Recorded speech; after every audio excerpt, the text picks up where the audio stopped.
আল্লাহ নবীর সাহাবী সালমান ফার্সি ফলনের ভিতরে গড়াগড়ি খাইতে লাগলেন আর বুকের মধ্যে থাপড়া থাপড়ি করতে লাগলেন। এমত অবস্থায় আল্লাহ নবী মসজিদ নববীর মধ্যে প্রবেশ করলেন, সালমান ফার্সিকে শান্ত করলেন। সালমান ফার্সি কোনো মতেই শান্ত হয় না। ডাক দিয়া বলেন, সালমান ফার্সি, মা ইউবকিকা, শাক কিসে তোমাকে কাঁদায়? কেন তুমি কাঁদো? তোমার কি অর্থের প্রয়োজন, খাদ্যের প্রয়োজন, বস্ত্রের প্রয়োজন? তোমার কি থাকার প্রয়োজন? কেন তুমি কাঁদো? সালমান ফার্সি দুইটা হাত দিয়া আল্লাহ নবীর বুক মুবারকের সামনে চাপ দিয়া ধইরা আল্লাহ নবীর কপাল মুবারকের মধ্যে একটা চুমু খাইলেন। ডাক দিয়া বলেন, ইয়া রাসূলুল্লাহ, ইয়া হাবিবাল্লাহ, ওগো আল্লাহর নবী, জানেননি গো, আপনি আপনার মাকে সম্মান করতে পেরেছেন, আপনি আপনার মাকে ভালোবাসতে পেরেছেন। ইয়া রাসূলুল্লাহ, ইয়া হাবিবাল্লাহ, আমার মা থাকা সত্ত্বেও আমি সম্মান করতে পারি না, খেদমত করতে পারি না। আমার বাবা থাকা সত্ত্বেও খেদমত করতে পারি না। আল্লাহর নবী ডাক দিয়া বলেন, সালমান, এমন কি হয়েছে তোমার পিতা মাতা থাকা সত্ত্বেও সম্মান করতে পারো না? সালমান ফার্সি ডাক দিয়া বলেন, ইয়া রাসূলুল্লাহ, ইয়া হাবিবাল্লাহ, জানেননি গো, আমার বাড়ির শাম দেশে আমার বাবা বড় শিল্পপতি, আমার বাবা টাকাওয়ালা, পয়সাওয়ালা। ইয়া রাসূলুল্লাহ, আমি কেন ইসলাম ধর্ম গ্রহণ করেছি? আমি কেন শাম দেশ থেকে, আমি কেন মদিনাওয়ালার দরবারে আসা যাওয়া করি? আমার বাবা কেমনে জানি জেনে ফেলেছে। আমার বাবা আমাকে ডাক দিয়া বলে, সালমান ফার্সি, হয়তো ইসলাম ধর্ম ছাড়তে হবে, আর না হয় আমার বাড়িঘর ছাড়তে হবে, আমার ধন সম্পদ ছেড়ে দিতে হবে।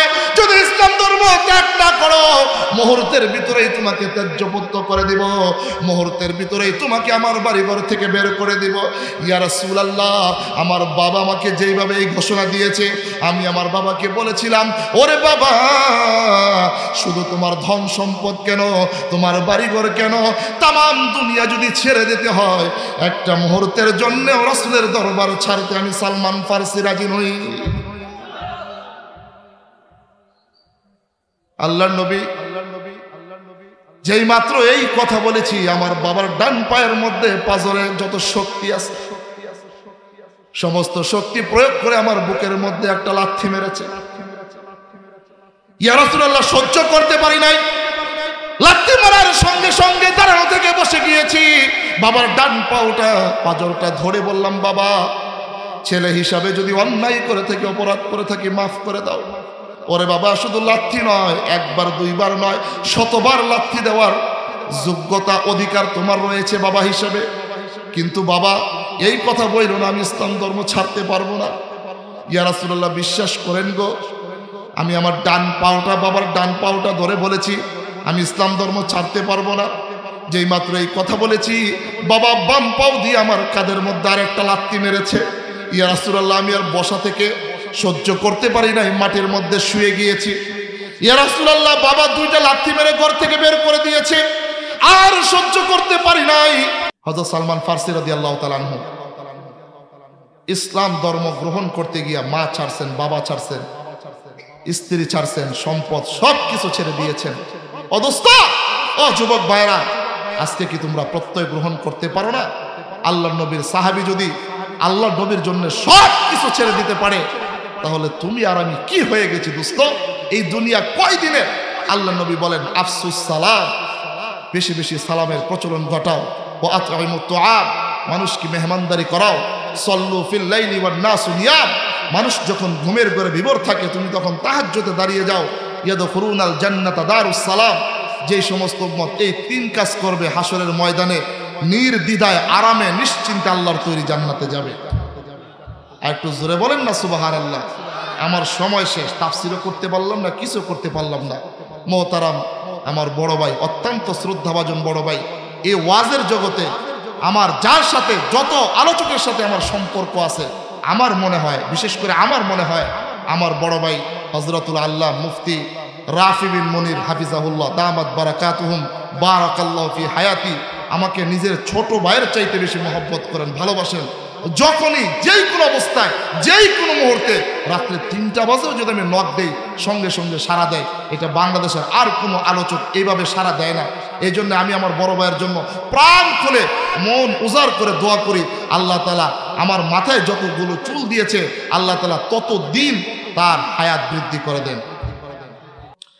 أرسله بالحق بشيرا ونذيرا وداعيا إلى الله بإذنه وسراجا وقمرا منيرا أما بعد فأعوذ بالله من الشيطان الرجيم بسم الله الرحمن الرحيم وقضى ربك ألا تعبدوا إلا إياه وبالوالدين إحسانا إما يبلغن عندك الكبر أحدهما أو كلاهما فلا تقل لهما أف ولا تنهرهما وقل لهما قولا كريما وقال النبي صلى الله عليه وسلم أفسوا السلام وأطعموا الطعام صلوا في الليل والناس نيام يدخلون الجنة دار السلام أو كما قال عليه الصلاة والسلام وقال النبي صلى الله عليه وسلم لكل شيء صقلا وصقالة قلوب ذكر الله لا إله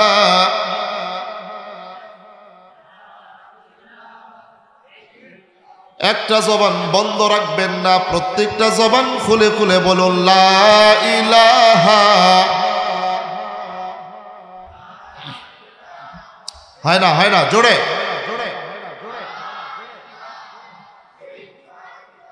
ভাইজান বহু দূরে মদিনা, বলেন না বহু দূরে মদিনা, আমরা কেমনে যাব জানি না। মদিনা যাইতে ইচ্ছা করেনি? এত আস্তে মদিনাওয়ালার সামনে দাঁড়ায় সালাম দিতে ইচ্ছা করেনি? কথা কন না। আপনার আমার টাকা নাই, অর্থ নাই, ধন নাই, সম্পদ নাই, মালিকের দরবারে কি অভাব আছে? হ্যাঁ, আমার মালিক ডাক দিয়া বলেন, এশকুনিয়া যখন রাসূলকে ডাক দেয়, মালিক রাসূলের রওজার সামনে দাঁড়ানোর ব্যবস্থা করে দেয়। এই জন্য এশকু থাকতে হবে। এশকু বছরে একদিন না 365 দিন? কথা বলেন। প্রতিটি মুহূর্তে, প্রতিটি নিঃশ্বাসে নিঃশ্বাসে আমরা পিয়ারা রাসূলুল্লাহ সাল্লাল্লাহু আলাইহি ওয়াসাল্লামকে আমাদের কলিজার চাইতে বেশি মহব্বত করি, ঠিক কিনা বলেন?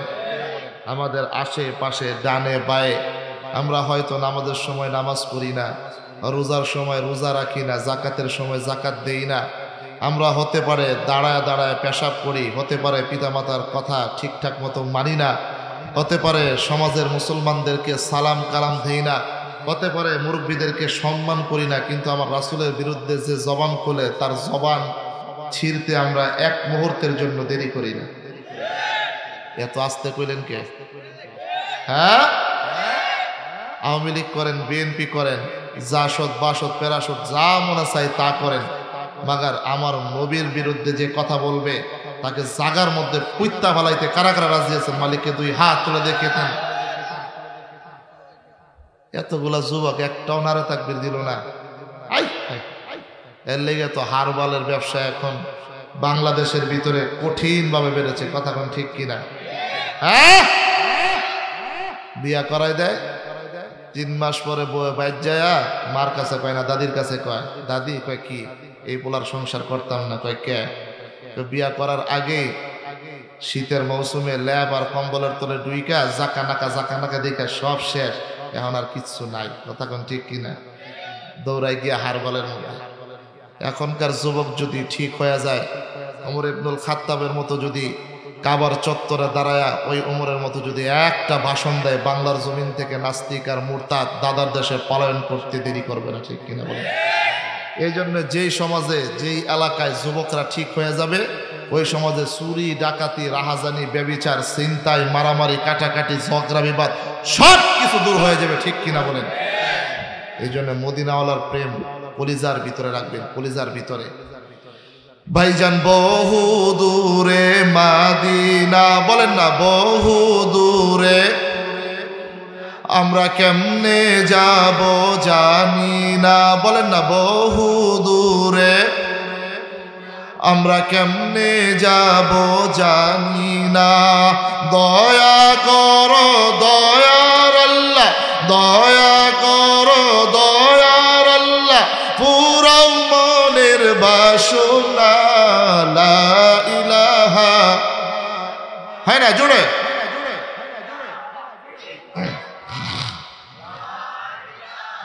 ভাই সাউন্ডটা বাড়াও, সাউন্ড পাইতেছি না, মাস্টার বাড়াও।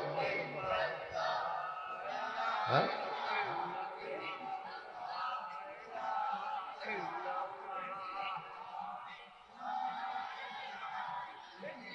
চিনো আমারে, মাস্টারটা বাড়াই দাও, সাউন্ড পাইতেছে। লা ইলাহা ইল্লাল্লাহু মুহাম্মাদুর রাসূলুল্লাহ সাল্লাল্লাহু আলাইহি ওয়াসাল্লাম।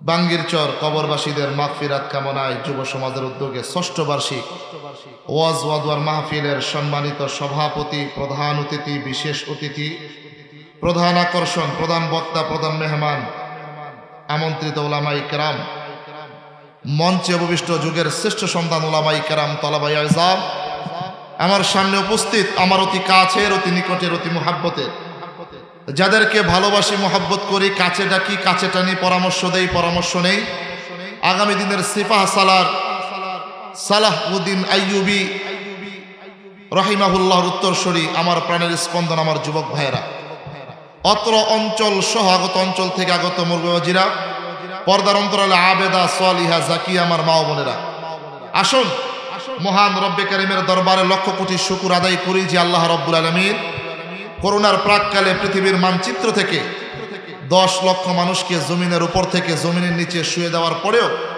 সেই মহান আল্লাহ রব্বুল আলামিন 10 মায়ের 10 সন্তানকে রাসূলুল্লাহ সাল্লাল্লাহু আলাইহি ওয়াসাল্লামের পবিত্র জবান মুবারকের ভাষায় জান্নাতের বাগিচায় আসার বসার তৌফিক দান করেছেন।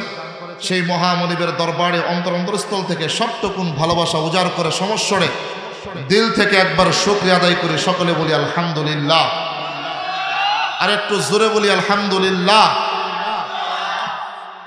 এই এলাকায় হাজারো মানুষের কর্ণকোহরে আজকের এই দাওয়াতি পয়গাম পৌঁছে দেওয়ার পরেও যেই আল্লাহ দয়া করে মায়া করে আমাকে আপনাকে পছন্দ করেছেন, সেই আল্লাহ বলেন কোরআনের মজলিসে যারা বসে গেল প্রত্যেকটা বান্দা বান্দির উপরে ডাইরেক্ট আরশ থেকে মুষলধারে বৃষ্টির ন্যায় রহমত বর্ষণ হতে থাকে। তাহলে আমাদের ভাগ্য বড় ভালো। আল্লাহ তাআলা আমাদেরকে দয়া করেছেন, মায়া করেছেন বিদায় আল্লাহ তাআলা চান হাসরের ময়দানে আমার এই কুদরতি হাত দ্বারা যাদেরকে এত কষ্ট করে দয়া করে মায়া করে বানাইছি, এরা যেন বিনা হিসাবে জান্নাতে চায়, জান্নাতে যায়। এই কারণে আল্লাহ তাআলা দয়া করে মায়া করে এই এলাকার হাজারো মানুষের মধ্য থেকে আমাকে আপনাকে কোরআনের মজলিসে এনেছেন, বসার তৌফিক দিয়েছেন। ওই মালিকের দরবারে সন্তুষ্টি চিত্তে আবারও শুকরিয়া আদায় করি, সকলে বলি আলহামদুলিল্লাহ। আজকের মাহফিলে আসতে পেরে আপনারা খুশি না বেজার? কম না বেশি? যতক্ষণ আলোচনা চলবে থাকবেন না ভাগবেন? কারা কারা ভাগবেন মালিককে 2 হাত তুলে দেখা।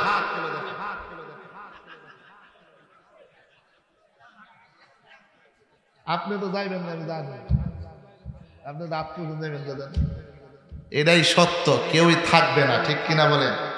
আমিও চলে যাব, আপনারাও চলে যাবেন, এটাই সত্য, ঠিক কিনা? হ্যাঁ, এখন যদি কোনো না বুঝে হাত তুলছে, আমি আমার মসজিদে বয়ান করতেছিলাম, এই কারা কারা জাহান্নামে যাবেন হাত তুলেন। এক মুরব্বী হাত তুলছে, নামাজ টামাজ শেষ, চাচা হুজুর হাত তুললেন। আপনি খতিব সাহেব, সারা সপ্তাহ পাই না, দেশে ঘুরা ঘুরা বয়ান করেন, একদিন আইছেন শুক্রবার, আপনি জানি কই যাবেন, আপনার সাথে যাবো না আমি? কি কোন একটা কথা কইলেন, বুড়া হয়েছি, কি হয়েছে, যাবো না? চাচা আমি তো জাহান্নাম। আরে কি কম, জাহান্নামে তো যেতে চাই। তাহলে বুঝা না বুঝা জিন্দিগি ভর যদি বয়ান করেন, বয়ান শুনেন, এই বয়ান দিয়ে হেদায়েত হবে? কথা বলেন। 4 ঘন্টা 5 ঘন্টা 6 ঘন্টা বয়ান হইলে যদি বাড়িতে যান, যাওয়ার পরে চাচি চাচারে ডাক দিয়ে যে চাচার হাত তুলছেন, কব বুড়া কি আমরা তো পর্দার ভিতরে ওয়াজ শুনছি, ওয়াজ হুজুরে দেখি নাই, তুমি তো ফেস টু ফেস হুজুরের চেহারা দেখছো আর কথা শুনছো, কি কইছে? কয় হ্যাঁ হ্যাঁ। আরে কি কইছে, কি ওয়াজ করছে? কয় হ্যাঁ হ্যাঁ। আরে হ্যাঁ হ্যাঁ কি? এই হ্যাঁ হুজুরে কি কইছে? সুর আর সুর, সারি কি টান আর টান, সুর আর টান দিয়া ওয়াজ কি করছে কোনো খবর নাই। এইরকম ওয়াজ যদি জিন্দিগি ভর শুনেন এতে কোনো ফায়দা নাই। এই জন্য দোস্ত, যতক্ষণ আলোচনা করব একটা বিষয়ের উপর আলোচনা করব, এই আলোচনার উপরে আল্লাহ তাআলা মৃত্যু পর্যন্ত আমাকে অতঃপর আপনাদের সকলকে আমল করার তৌফিক দান করেন। জবান খুলে বলেন আমিন।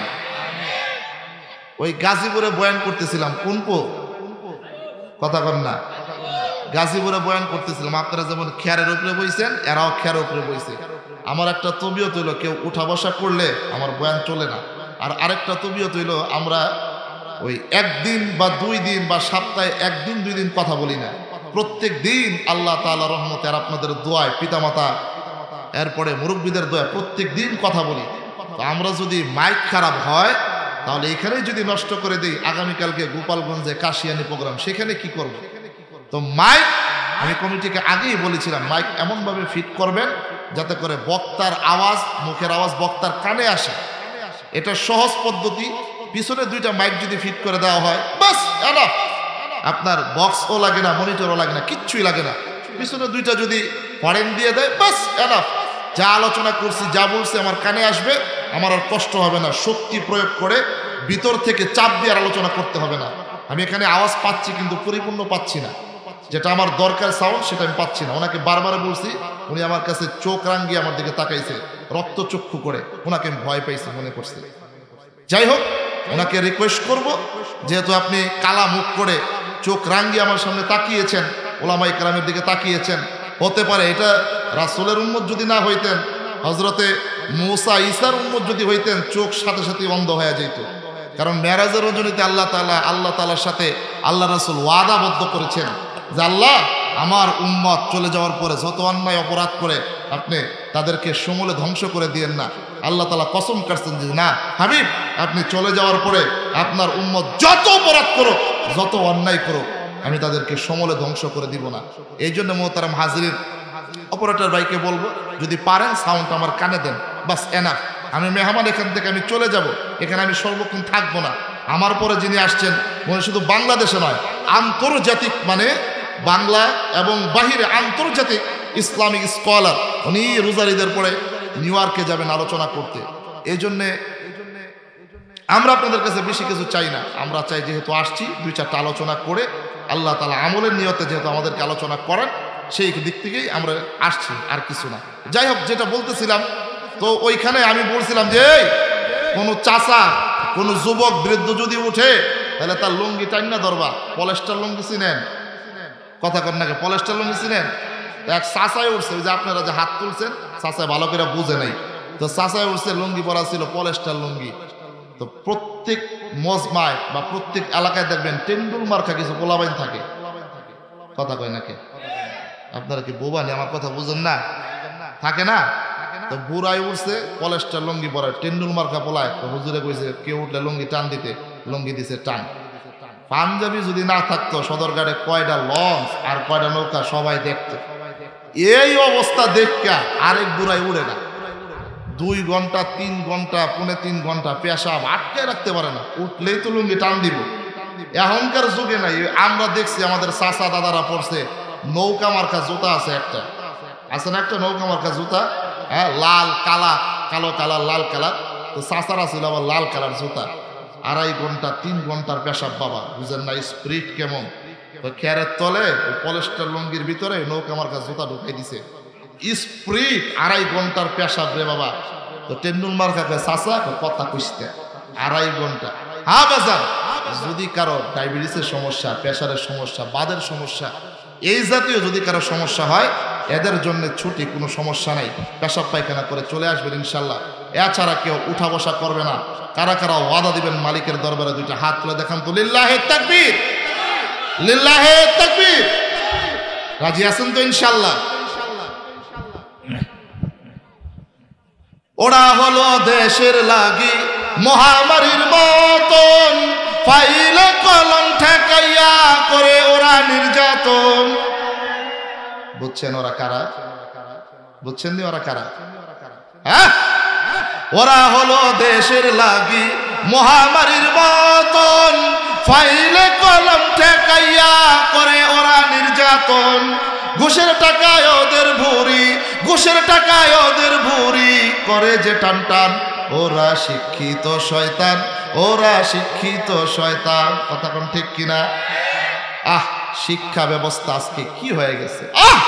আপনার আমার কলিজার টুকরা সন্তানদেরকে কিভাবে সমকামিতা শিখাবে! বড় কষ্ট লাগে। এত টাকা খরচ করে ইংলিশ মিডিয়াম, বাংলা মিডিয়াম, ইতিহাস, ভূগোল, কত সাবজেক্টে লক্ষ লক্ষ টাকা খরচ করে বড় আশা নিয়ে আমাদের ছেলে মেয়েদেরকে আমরা ভর্তি করাই। সেখানে কিভাবে হারমোনিয়াম, কিভাবে ঢোল তবলা, কিভাবে দিনাদিন দিন দিন কিভাবে নাচ প্র্যাকটিস করানো হয়, কিভাবে শেখানো হয়। আপনারা আমার সন্তানদেরকে সেইখানে ষষ্ঠ শ্রেণী, অষ্টম শ্রেণী বইয়ের মধ্যে এগুলো শিক্ষা দিয়ে চরিত্র নষ্ট করে দিচ্ছে, সমাজ নষ্ট করে দিচ্ছে, পরিবার নষ্ট করে দিচ্ছে, রাষ্ট্র নষ্ট করে দিচ্ছে। এই কারণে আজকে যুব সমাজের ভিতরে এরপরে পরকীয়া বেড়ে গিয়েছে। স্বামী স্ত্রীর ভিতরে মূল মহব্বত নাই, সন্তান পিতামাতার মধ্যে মিল মহব্বত নাই, ছোট বড়কে সম্মান করে না, বড় ছোটকে স্নেহ করে না। সমাজের ভিতরে আজকে এই সমস্ত দুর্নীতি আর এই সমস্ত বেহায়াপনা, অশ্লীলতার ছয়লাভ বেড়ে গিয়েছে। ঠিক কিনা বলেন? কি হবে শিক্ষা সমাজ? শিক্ষাঙ্গনের দিকে ভাইরে দেখো না চোখ মেলিয়া, ছাত্র ছাত্রী বই চারিয়া আছে শুধু প্রেম লইয়া। কথা কন না কে? এই তো 2 দিন আগে গেল 14 ফেব্রুয়ারি বিশ্ব বেহায়া দিবস। কথা কন না কে? আব্বুর কাছে কইছে, আব্বু কি, আম্মু কি, 100 টাকা দাও। কেন? বলে না যে গোলাপ ফুল কিনবে। কয় বলে স্কুলে যেতে হবে, স্কুলের ড্রেস আবার পড়ছে। আপনারা দেখছেন গাজীপুরে ডিবিসি নিউজ, গাজীপুরে ওপেন মিলামিশা স্কুল ড্রেস পরা ছাত্র ছাত্রীরা।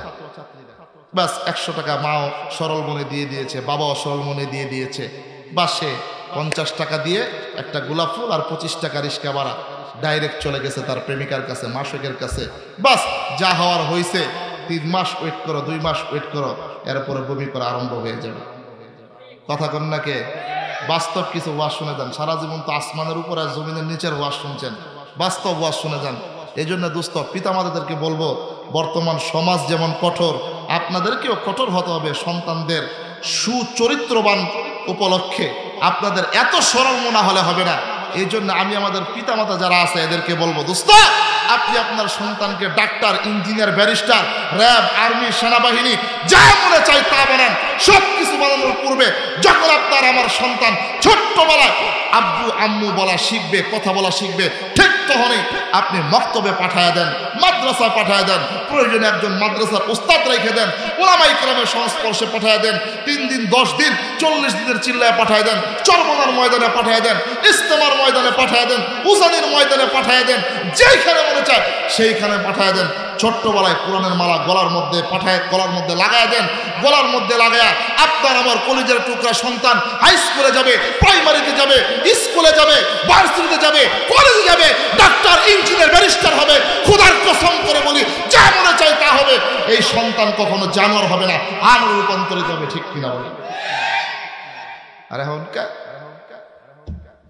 আলতাসনু করছে, বিয়া করাই দিয়েছেন 9 মাস। কয় মাস? কথা কন না কে? 9 মাস। ডাক্তার কইছে আর 1 মাস আছে। জামাই বউরে কয়, প্রাণের স্ত্রী কয় কি, সন্তান যদি মেয়ে হয় তাহলে কি বানাইবা? কয় কে জানেন না? মমতাজা বাবা নামো। নাউজুবিল্লাহ কইলেন না। আমার চাচা মিয়া 80 দিছে, চিনছে রে মমতাজ। একটা সময় তো 5টা যা গান করে পুরা পৃথিবী নাচাইছে। কথা কোন ঠিক কিনা? আল্লাহর বিচার বড় ধরা। আল্লাহ কিন্তু কঠিন মাইর দিয়ে দিছে। এখন আর পার্লামেন্ট সদস্য নাই, এখন ওই এলাকার বৈরাগী হয়ে গেছে। স্ত্রী কয় প্রাণের স্বামী। কয় কি? কয় যদি ছেলে হয় তাহলে কি বানাইবে? কাকে জানোস না? ছেলে হইলে সাকিব আল হাসান বানাবো। নাউজুবিল্লাহ কইলেন না। সাকিব আল হাসান আবার কোন জানোয়ার, কোন চিড়াখানায় থাকে? কাকে জানো না? দেখো না ক্রিকেট খেলায় একটা 6 মাইলে 1 লাখ টাকা পাইতো, এখন পার্লামেন্ট সদস্য। কথা কন না কে?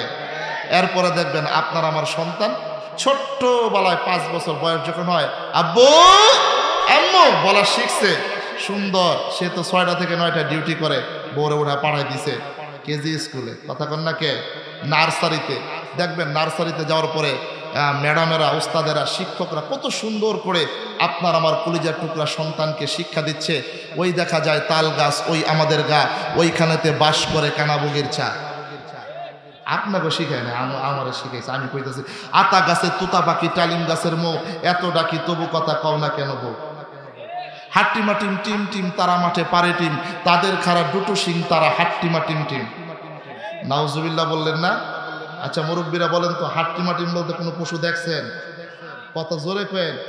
এখন আছে, ভবিষ্যতে কিয়ামতের আগে। আচ্ছা আপনার সন্তানকে প্রাথমিক সর্বপ্রথম যে শিক্ষাটা দিছে, শিক্ষাটা সত্য না মিথ্যা? এই কথা বলেন। এই মিথ্যা শিক্ষা আপনার সন্তান সর্বপ্রথম পাওয়ার পরে আপনার সন্তান ডাক্তার, ইঞ্জিনিয়ার, ব্যারিস্টার যা মনে চাই তা হবে। খোদার কসম করে বলি, আপনি যখন বয়োবৃদ্ধ হয়ে যাবেন, বয়স্ক হয়ে যাবেন, আপনার সন্তান ছোট্টবেলায় মিথ্যা শিক্ষা দেওয়ার কারণে ডাক্তার, ইঞ্জিনিয়ার, ব্যারিস্টার যা মনে চাই তা হতে পারে। সেই সন্তান আপনাকে ঘাড় ধরে সরকারি বাজেটে বৃদ্ধাশ্রমে ফেলে রেখে আসবে, এতে কোনো সন্দেহ নাই। খোদার কসম করে বলি, শুধু বাংলাদেশ নয়, পৃথিবীর মানচিত্রে জরিপ লাগিয়ে দেখেন, যার সিনায় কোরআন আছে, যে আলেম, যে হাফেজ, যে ইমাম, যে খতিব 15,000 টাকা বেতনে নিজের পরিবার চালায়, মা বাবাকে চালায়, বৃদ্ধাশ্রমে যাওয়া লাগে না। যার ডাক্তার, যার সন্তান ব্যারিস্টার, ইঞ্জিনিয়ার, তার পিতামাতা শেষ বয়সে কঠিন মুহূর্তে বৃদ্ধাশ্রমে লালিত পালিত হতে দেখা যায়। এত আস্তে কইলেন যে, হ্যাঁ এত আস্তে কইলেন যে। বৃদ্ধাশ্রমে আজকে পিতামাতাদের, এটা আমাদেরই কারণ। কেন আমরা কোরআনের শিক্ষা দিলাম না? আমি তো বলি না আপনার সন্তানকে আপনি কোরআনের হাফেজ বানান, আলেম বানান, এই কথা বলি না। আমরা বলি ছোট্টবেলায় আপনার সন্তানকে যদি আপনি কোরআনের মালাটা শিখায় দেন, এই সন্তান ডাক্তার, ইঞ্জিনিয়ার, ব্যারিস্টার হতে পারে। হওয়ার পরে, বড় হওয়ার পরে আপনি যা করতে বলবেন মাথা নত করে আপনার সন্তান তা করতে বাধ্য হবে, ঠিক কিনা বলেন? ভাইরা আমার, আল্লাহর হাবিব মসজিদে নববীর বারান্দার মধ্যে বসে আছেন। যুবক ভাইরা, তোমাদের রক্ত গরম। আহারে, যাদের রক্ত গরম, রক্ত গরমের পাওয়ারে মাকে মা মনে করে না, বাবাকে বাবা মনে করে না। আরে যেদিন মা চলে যাবে, বাবা চলে যাবে, সেদিন হয়তো 2 চোখের পানি ডালিমের রসের মতো পড়বে, বেশি উপলব্ধি করতে পারবা না। তবে হ্যাঁ, যেই দিন বিবাহ করবা, নিজের সন্তান হবে, সন্তান যখন বাবা বলে তোমাকে ডাক দিবে, কলিজা ছিঁড়ে যাবে। কমলাটা সিল্কা সুলায় সুলায় যখন দানাগুলা বাবা নিজের সন্তানের মুখের মধ্যে ঢুকায়া দিবা, সেই দিনে বুঝবা বাবা আর মা কেমন নিয়ামত, কেমন দামি জিনিস। ভাইরা আমার, বন্ধুরা আমার, আল্লাহর নবী মসজিদে নববীর মধ্যে বসা। হযরতে আবু বকর, হযরতে আনাস রাদিয়াল্লাহু তাআলা আনহু বসা। আল্লাহ নবীর একজন সাহাবী, শুধু সাহাবী নয়, জামাতা হযরতে ওসমান, শিল্পপতি মদিনার বসা। আল্লাহ নবীর কাঁধ মোবারকের ভিতরে একটা চাদর। হযরতে আবু বকর লক্ষ্য করলেন, দূর থেকে একটা মহিলা কালো একটা চাদর পরিহিত অবস্থায় আসতেছে। ওই মহিলা আল্লাহ নবীর সামনে যত আসতেছে, আল্লাহ নবী নিজেকে ততই ঘুটিয়ে নিচ্ছে, ততই ঘুটিয়ে নিচ্ছে। মহিলা যত কাছাকাছি আসতেছে, আল্লাহ নবী ডাক দিয়ে বলে, আবু বকর। বুখারীর বর্ণনায় আসছে, উলামায়ে কেরামকে জিজ্ঞাসা করে, লম্বা চড়া হাদিস সংক্ষেপ করে দিচ্ছি। আল্লাহ নবী বলছেন, আবু বকর, ওরে আনাস, উসমান, তোমরা একটু দূরে যাও, আড়ালে যাও। হযরত আবু বকর, উসমান, আনাস মসজিদে নববীর বারান্দা থেকে দূরে গিয়ে দাঁড়িয়ে দাঁড়িয়ে আড়ালে দেখতেছেন কে সেই মহিলা।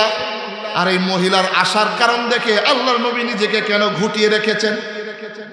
আর যেই নবীকে না সৃষ্টি করলেন, আসমান জমিন লৌহ কলম আরশ আজিম কোনো কিছুই সৃষ্টি করা হইতো না। ওরে দোস্ত, মহিলা আসতে আসতে আসতে আসতে যখন আল্লাহর নবীর সম্মুখ মানে চলে আসলেন, আল্লাহর নবী ওই মহিলার সম্মানার্থে দাঁড়িয়ে গেলেন। একটু জোরে কন্যা, হযরত আবু বকর বুঝতে পারলেন না কি ব্যাপার কি ব্যাপার।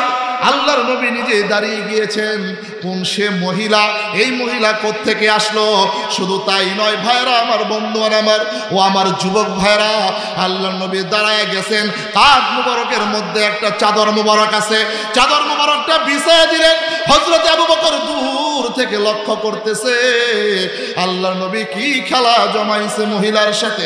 বুখারীর বর্ণনার মধ্যে আসছে আল্লাহর নবী দাঁড়ায় গেলেন, কাঁধ মুবারক থেকে আল্লাহর নবীর নিজের চাদরটা বিছায়া দিলেন, মহিলা চাদরের উপরে বসলো। আল্লাহর নবী দুইটা আসন করে মহিলার সামনে বসে গেল। কিছুক্ষণ কথোপকথন হলো, মহিলা চলে গেল, ওই চাদরটা আল্লাহর নবী আবার ঝাড়া দিয়ে কাঁধের মধ্যে রেখে দিলেন। এমনিতেই হযরতে আবু বকর চলে আসলেন, হযরতে আনাস চলে আসলেন, উসমান রাদিয়াল্লাহু তাআলা আনহু চলে আসলেন। আনাস কথা বলতে সাহস পায় না, হযরতে উসমান কথা বলতে সাহস পায় না। হযরতে আবু বকর যেহেতু আল্লাহর নবীর বাল্যকালের বন্ধু, শুধু তাই নয় আল্লাহর নবীর শ্বশুর, শুধু তাই নয় মেরাজের রজনীতে আল্লাহর নবী 7 আসমান ভেদ করে আল্লাহ তাআলার সাথে সাক্ষাৎ করে যখন দুনিয়াতে আসছেন, কেউ আল্লাহর নবীর কথা বিশ্বাস করে নাই। হযরতে আবু বকর সর্বপ্রথম কথা বিশ্বাস করেছে। আল্লাহর নবী নবুয়ত প্রাপ্ত হওয়ার পরে এই দুনিয়ার মাটিতে সর্বপ্রথম আল্লাহর নবী ইসলামের দাওয়াত দিয়েছে। পুরুষদের মধ্যে হযরতে আবু বকর সর্বপ্রথম ইসলাম ধর্ম গ্রহণ করেছে। আল্লাহর নবীর হযরতে আবু বকর হিজরতের সাথী। হযরত আবু বকর ডাক দিয়া বললেন, ইয়া রাসূলুল্লাহ, ইয়া হাবিবাল্লাহ, এমত অবস্থায় এত সুন্দর একটা ঘটনা ঘটে গেল, আপনি কি বলবেন ওই মহিলার কি পরিচয়, মহিলার বাড়ি কোথায়, কোত্থেকে মহিলা আসলো, একটু কি পরিচয় দিবেন?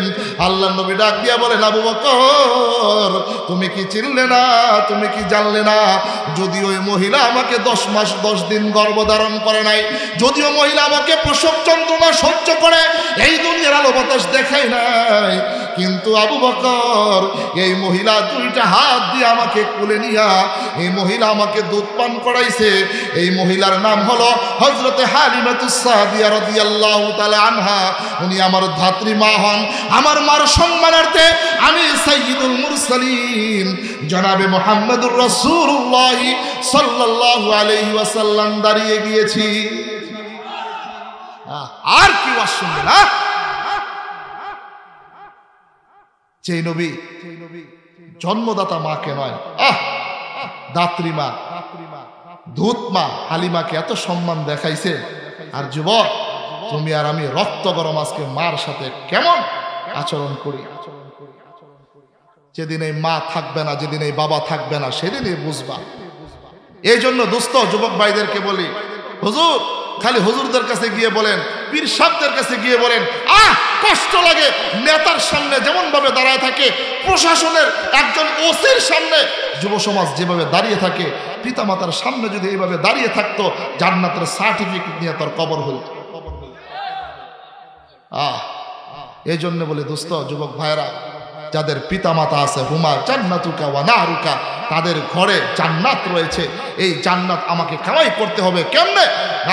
আজকে যা যদি মার সামনে গিয়া, যদি মার ডান পাউটার সামনে গিয়া যদি পাউটা টিপা দেন, আর যদি মাথার কাছ থেকে টুপিটা খুলাইয়া ডান পাউটা মাথার মধ্যে একটা গসা লাগাইতে পারেন, আসমানের দিকে তাকায় একটু মালিকরে বল, মালিক যেন আমাকে কবুল করে। খোদার কসম করে বলি, এই দুনিয়াতে কোনো কিছুর অভাব হবে না, দুনিয়ায় শান্তি, আখেরাতে মুক্তির ব্যবস্থা হয়ে যাবে। আর যদি বাবার সামনে গিয়া বলতে পারেন, বাবা দুইটা হাত তোলা লাগবে না, বাবা দুইটা দৃষ্টি আসমানের মালিকের দিকে তাকায়া তোমার কলিজার টুকরা সন্তানের জন্য জবানটা দিয়া শুধুমাত্র একটু সফলতার দোয়া করে দাও। দোস্ত খোদার কসম করে বলি, পিতামাতার দোয়া করতে দেরি হবে, আল্লাহ তাআলা কবুল করতে দেরি করবেন। এই জন্য দোস্ত, যাদের পিতামাতা বাড়িতে আছে, মেহেরবানি করে পিতামাতার খেদমত করবেন। আল্লাহ রাসূল বলেন, রিদর রব্বি ফি রিদল ওয়ালিদাইন, পিতামাতার সন্তুষ্টই মা বাবার সন্তুষ্টই আল্লাহ তাআলার সন্তুষ্টি। আল্লাহর নবী সাহাবী আল্লাহ নবীর কাছে আয়েশা বলেন, ইয়া রাসূলুল্লাহ, আমি সর্বপ্রথম সম্মান কাকে করব? আল্লাহ নবী বললেন, তোমার মাকে। এরপর জিজ্ঞাসা করলেন, তারপরে কাকে করব? আল্লাহ নবী বললেন, তোমার মাকে। তৃতীয়বার জিজ্ঞাসা করলেন, ইয়া রাসূলুল্লাহ, তারপরে কাকে করব? আল্লাহ নবী বললেন, তোমার মাকে। চতুর্থবার বললেন, তোমার বাবাকে। হাদিসের মধ্যে আসছে, ব্যাখ্যায় মুফাসসিরিনে কেরাম লেখেন যে মা এই পৃথিবীতে প্রত্যেকটা সন্তানের জন্য তিনটা এমন কষ্ট বাড়তি করে যেই কষ্ট বাবা করে না, যেই কষ্ট পৃথিবীর কোনো মানুষ করে না, একমাত্র কেবলমাত্র মা এই তিনটা বাড়তি কষ্ট করে। এই জন্য ইসলামের ভিতরে আমার নবী আল্লাহ তাআলা নবীর মাধ্যমে মাকে তিন প্রকারের এবং 3 বার অধিক সম্মান দিয়েছেন। এক নম্বর হলো মা যে সর্বপ্রথম আমাদের জন্য বাড়তি মেহনতটা করে, সেটা হলো মা 10 মাস 10 দিন সন্তানকে গর্ভধারণ করে, এটা বাবার করার যোগ্যতা নাই। 2 নম্বর হলো মা প্রসব যন্ত্রণা সহ্য করে, এটা বাবার করার যোগ্যতা নাই। 3 নম্বর হলো মা 2 বছর 2.5 বছর রক্ত আর পানি দুধ বানায়া তোমাকে আমাকে খাওয়ায়া তিল তিল কইরা বড় করে। এই 3টা কষ্ট মা অধিক করে, যার কারণে রাসূল আমার মার সম্মান 3য় স্থানে দিয়েছেন। 3 বার মর্যাদার উন্নতি করেছেন, বাবাকে করেন নাই। এই জন্য দোস্ত আপনাদেরকে বলবো, যাদের ঘরের পিতামাতা আছে, মেহেরবানি করে যদি ভুল ত্রুটি করেই থাকেন, আজকে গিয়ে মার পা ধরে, বাবার পা ধরে, আহারে দোস্ত, আহারে দোস্ত, নেতার কাছে ক্ষমা চাইতে তোমার কি লাগে না?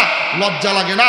হ্যাঁ, এই এলাকার নেতৃস্থানীয় লোক যারা আছে এদের কাছে ক্ষমা চাইতে তোমার লজ্জা লাগে না? মাকে সালাম দিতে, বাবাকে সালাম দিতে তোমার লজ্জা লাগে? দোস্ত, যেই দিন আমার মতো মাকে হারায়া ফেলবা, সেই দিনে বুঝবা মা কি জিনিস। ও দোস্ত, আমি এখান থেকে বাড়িতে যাওয়ার পরে আমি আমার এই চোখ দিয়া আমার স্ত্রীকে দেখবো, সন্তানকে দেখবো, আমার ভাই বোনদেরকে দেখবো, মাগার আমি আমার মাকে দেখতে পারি না। দোস্ত, এখানে অনেক মজলিসের লোক রয়েছে যাদের মা নাই, বাবা নাই। এই জন্য দোস্ত আপনাদের হাতে ধরে বলি, পায়ে ধরে বলি, মাকে কখনো কষ্ট দিয়েন না, বাবাকে কখনো কষ্ট দিয়েন না। আমার রাসূল দুধ মা হালিমা তো সাদিয়া রাদিয়াল্লাহু তাআলা আনহাকে কত সম্মান করেছেন। এই অবস্থা দেখে হযরতে আবু বকর 2 চোখের পানি জর্জর করে ছেড়ে দিয়েছেন। ছেড়ে দিয়ে গিয়ে সালমান ফার্সির কাছে গিয়ে বলে, সালমান ফার্সি, জানোনি আল্লাহর নবী দুধ মাকে কত সম্মান দিয়েছেন? বিস্তারিত ঘটনা খুলে পড়ার পরে হযরতে সালমান ফার্সি আর সহ্য করতে পারলেন না, 2 চোখের পানি ছেড়ে আহারে মসজিদ নববীর মধ্যে গড়াগড়ি খাইতে লাগলেন। আল্লাহর নবীর সাহাবী সালমান ফার্সি এই ঘটনা হযরতে আবু বকরের জবান থেকে শোনার পরে সহ্য করতে পারলেন না। সালমান ফার্সি মসজিদের ফলনের ভিতরে গড়াগড়ি খাইতে লাগলেন আর বুকের মধ্যে থাপড়া থাপড়ি করতে লাগলেন। এমত অবস্থায় আল্লাহর নবী মসজিদ নববীর মধ্যে প্রবেশ করলেন, সালমান ফার্সিকে শান্ত করলেন। সালমান ফার্সি কোনো মতেই শান্ত হয় না, ডাক দিয়া বলেন, সালমান ফার্সি, মা ইউবকিকা, শাক কিসে তোমাকে কাঁদায়? কেন তুমি কাঁদো? তোমার কি অর্থের প্রয়োজন, খাদ্যের প্রয়োজন, বস্ত্রের প্রয়োজন, তোমার কি থাকার প্রয়োজন? কেন তুমি কাঁদো? সালমান ফার্সি 2টা হাত দিয়া আল্লাহ নবীর বুক মুবারকের সামনে চাপ দিয়া ধইরা আল্লাহ নবীর কপাল মুবারকের মধ্যে একটা চুমু খাইলেন। ডাক দিয়া বলেন, ইয়া রাসূলুল্লাহ, ইয়া হাবিবাল্লাহ, ও আল্লাহর নবী, জানেননি গো, আপনি আপনার মাকে সম্মান করতে পেরেছেন, আপনি আপনার মাকে ভালোবাসতে পেরেছেন। ইয়া রাসূলুল্লাহ, ইয়া হাবিবাল্লাহ, আমার মা থাকা সত্ত্বেও আমি সম্মান করতে পারি না, খেদমত করতে পারি না, আমার বাবা থাকা সত্ত্বেও খেদমত করতে পারি না। আল্লাহর নবী ডাক দিয়া বলেন, সালমান, এমন কি হয়েছে তোমার পিতা মাতা থাকা সত্ত্বেও সম্মান করতে পারো না?